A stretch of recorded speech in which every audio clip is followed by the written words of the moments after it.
Hey guys, doing a review of some welding gloves I got on Amazon. 15 bucks.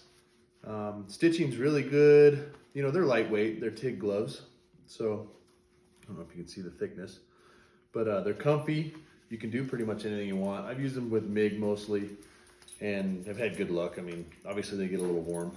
A little more thickness would be nice for stick welding and stuff, but they're not made for that. And then they came with a free hat, which is awesome. I mean, I think I like the hat more than anything.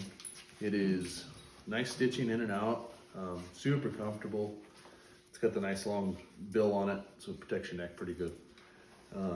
Yeah, so I'll keep you guys updated if there's any changes in them. But so far, I mean, for 15 bucks, they're a great buy. If you're looking for welding gloves, I'll put the link on there. But yeah, good little gloves.